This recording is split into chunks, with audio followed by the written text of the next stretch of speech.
Welcome to my long-term review of my Ram 1500 Warlock. It's a 2022 Warlock Classic. I've had this truck for about 2 years. And let's go through some of the reasons why I picked this one over the other trucks that were available and how it's been serving me as the tool that I purchased 2 years ago. A little bit chilly out. One of the main reasons I got this truck was to facilitate the need of Unreal Creative Studios and the Unreal Creative business, because having a open bed like this allowed us to fit different types of furniture, office supplies, things that just filled up the entirety of the bed, which was great, and we've been using it for that on a monthly basis. This was also good for traveling to Thunderbay in BC. We would fill up all the bed with all our gear, our clothes and stuff, depending on like what music video or corporate video we were doing off site.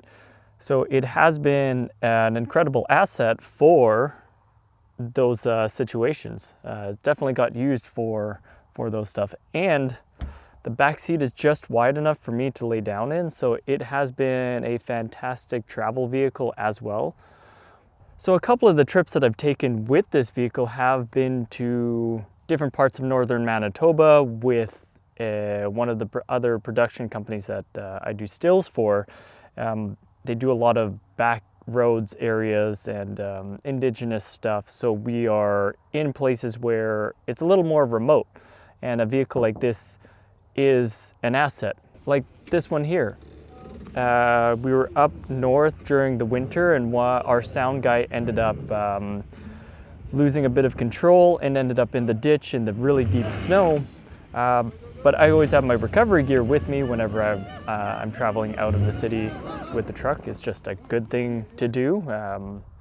Have some ropes, I have soft shackles, other self-recovery stuff as well, just to make sure that if something happens when we're way out there, or if I'm solo, I have an opportunity to get myself out.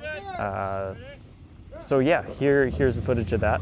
We had one of the elders giving instructions on how to turn and whatnot, because I assume he's pulled out a lot of people out here, out of the ditches every once in a while. And yeah, it was a great time. It was probably my highlight, honestly, because I'm gonna detour a little bit.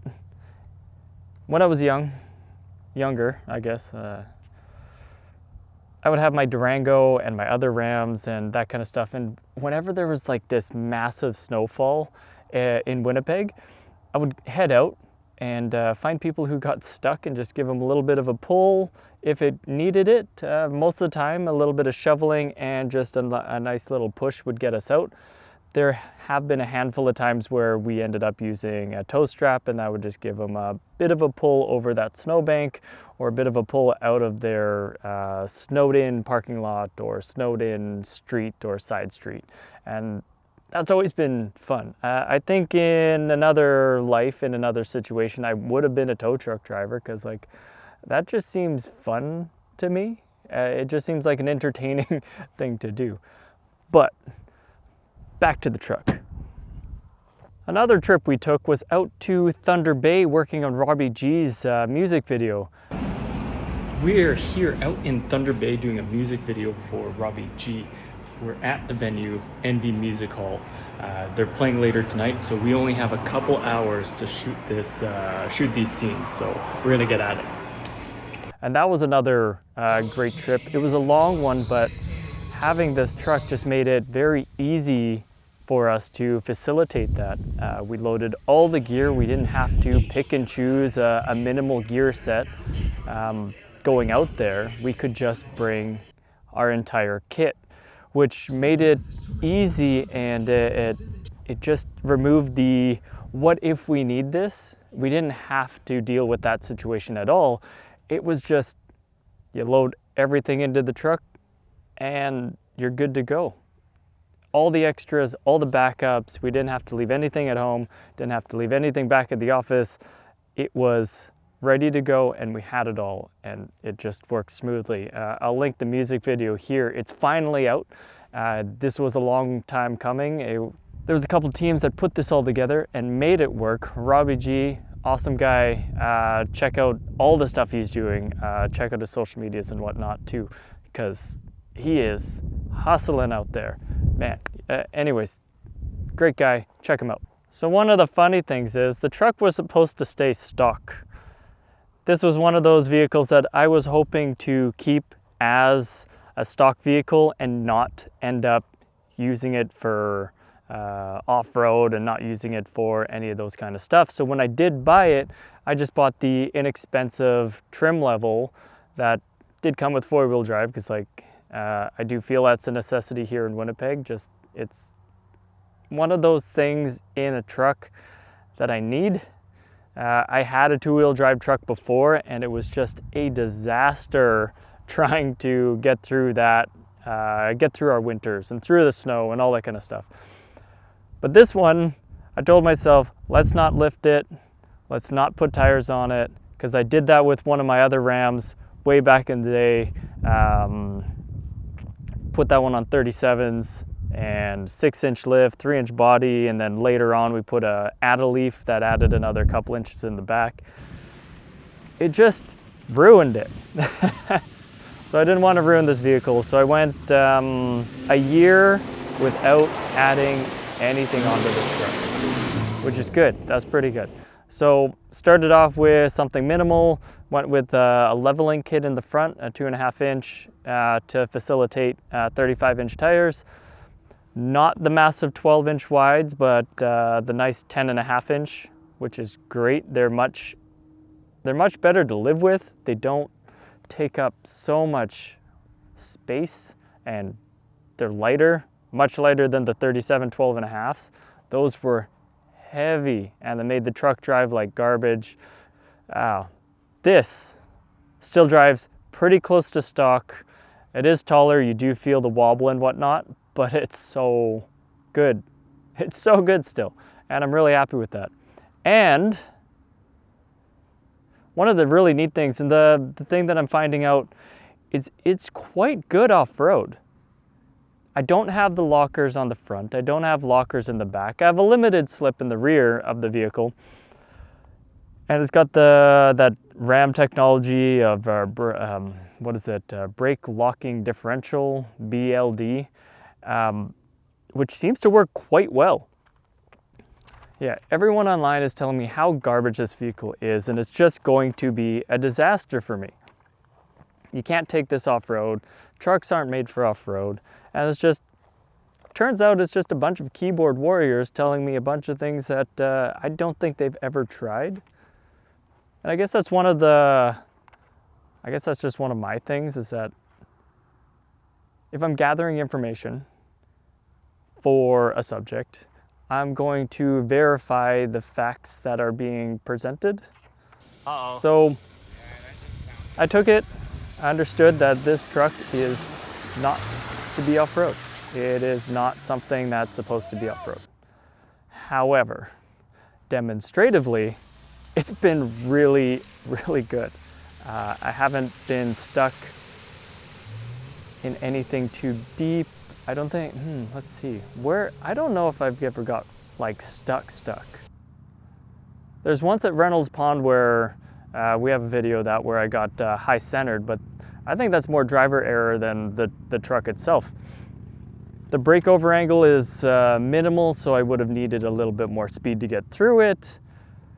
However, the second time I tackled that location, not a problem. I took driver high on one side and over it without any issue, without bottoming out at all.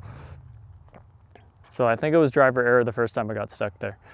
I don't think I've ever got stuck anywhere else. So those are a few of the things that I do quite like about the truck. I mean, I love the styling. I love the look of these trucks. There's a few trucks out there that I do also like, but this one has always been just the Ram style. And back when it was Dodge, I really liked the Dodge look. I liked the Durango. I liked the Ram, the Dakotas. Those are all just a fun looking vehicle. Like, I really like the look of these vehicles, especially a TRX. Cool. Yeah, I really like the TRX. If I could have one of those, I probably would too. So here's a few things I don't like. Because I went with the V6, it feels lower powered than I'd prefer, but driving the 5.7 and the 5.9, it's not that much weaker. Where you're really feeling it, where I'm really feeling the lack of power, is on the takeoff, and it's missing that torque. So it doesn't feel like it accelerates pretty quick, but once it gets going, it's good. And mileage is pretty decent. It was better before I switched to the 35s. On the stock tires from Thunderbay, so from Winnipeg to Thunderbay and Thunderbay to back, we're averaging 10 liters per 100 kilometers. For a truck that big, fully loaded with all our gear and a camper thing on the back, that's pretty good. Right now, where I've been doing mostly city driving and whatnot, it's, what was it now? I think I'm up at 17 liters per 100 kilometers. And then on the highway, I can see as good as 12 liters per 100 kilometers. So it's been a bit of a change. It's been a bit of an impact. Not overly that bad. But with the negative aspect of having lower power and the bigger wheels, it has opened up a lot of strengths and benefits for off-roading. Like, just clearance-wise, the ability to tackle obstacles, the deep water that we just went through on Saturday. Since the truck is high enough, I didn't get any water into the door panels, I didn't get water into the cab, but there were some deep sections there, and it was a concern until we made it through. Going back to one of the other great benefits, it is quite good off-road. It's one of those vehicles that it's a bit of an underdog, I think, because it's so underrated. People just hate on this vehicle. They're like, well, it's a Dodge it's all garbage and you can't really do anything with that. To a degree, I guess they're right. They can't do it. I think it's more of a driver skill issue than it is a vehicle issue. So one of the other issues I find with this vehicle is actually the aftermarket options. Because it seems to be a less popular vehicle for off-road, there are less options to buy things. I run with a bunch of Jeep groups, and the aftermarket community that's out there for these vehicles is substantial. You can get many different options for different parts and different armor, body armor, this and that and whatever.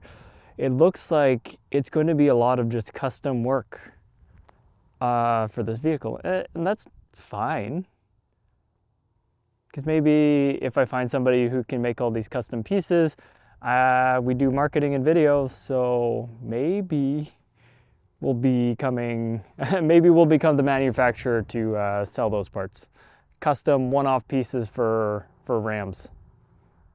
Hey, we could do it. If you're interested, we can demo some stuff. We can put things together, and yeah, we'll give it a go. We'll see if we can sell those custom pieces. So yeah, one of the negatives is the lack of aftermarket support.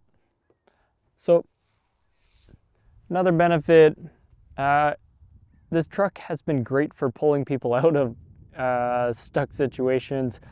Trans-License Road, when we went all the way through there. This weekend with George getting stuck in that mud puddle, which was an amazing spot for him to get into.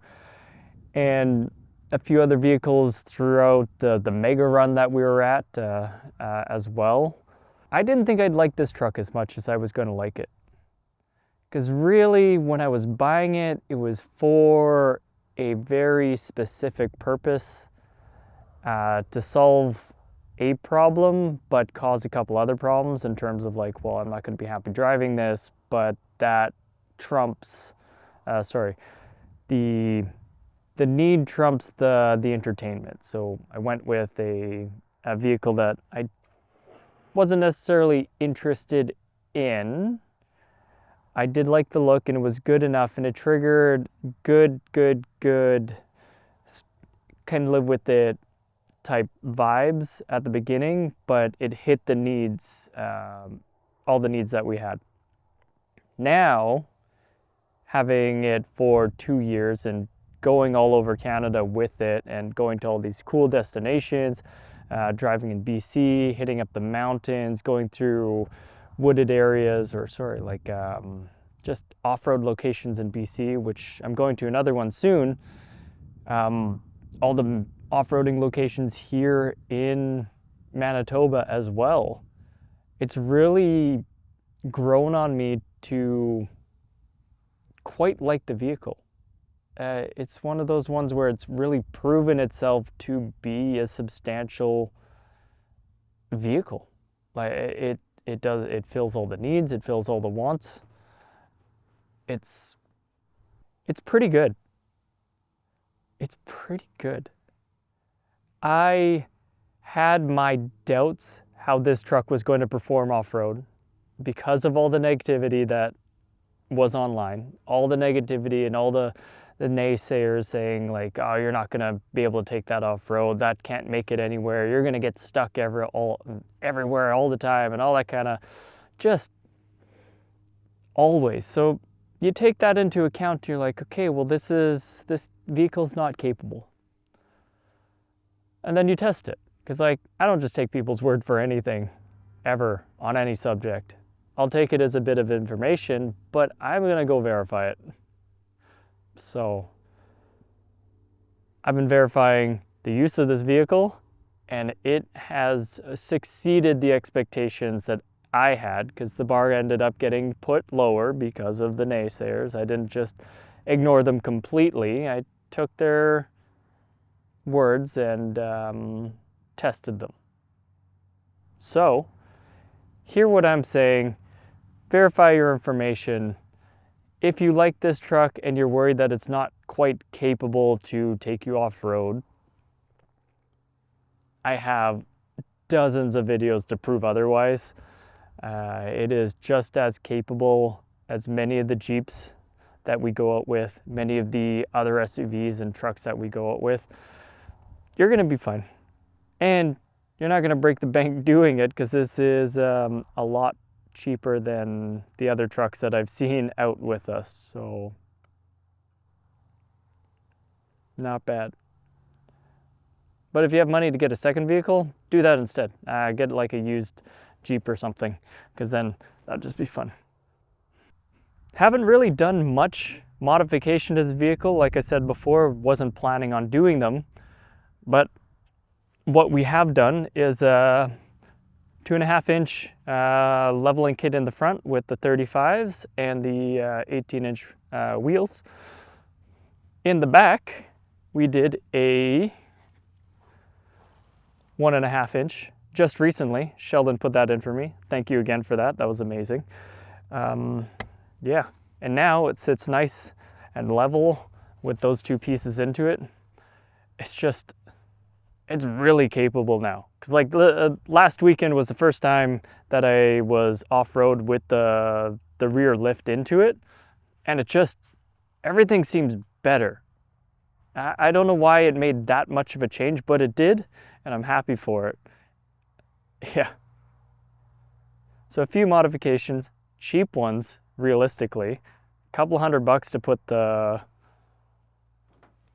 only a couple $100 to put those in. Parts are cheap. Those parts are cheap. Our true suspension, hella expensive. Not gonna do that. I got these little Temu lights. They're $12 for the set, and then $6 for this piece. I thought they were more, but the price dropped again, so they keep getting cheaper. They work as well. They're pretty good. Pretty good. So what's next? What is next? I want to do a wrap, custom wrap for a company wrap, so other people, so it'll stand out more. I don't like standing out, but if I'm going to be on YouTube and hopefully making a name out there in the social media world, I gotta make it stand out. I can't blend in. So if you do see me out there, say hi. I'm Trevor, Unreal Creative, and yeah, this truck's actually pretty good. Take a peek at it. And if you can get a TRX, hit me up. I would like one too. Okay, bye guys. Thanks so much. We'll see you next time. Don't forget to like and subscribe. Leave a comment below, share with your friends, and tell me how much this truck can't go off-road, and I'll show you a video that we have done it already. Thank you so much. We'll see you next time. Bye.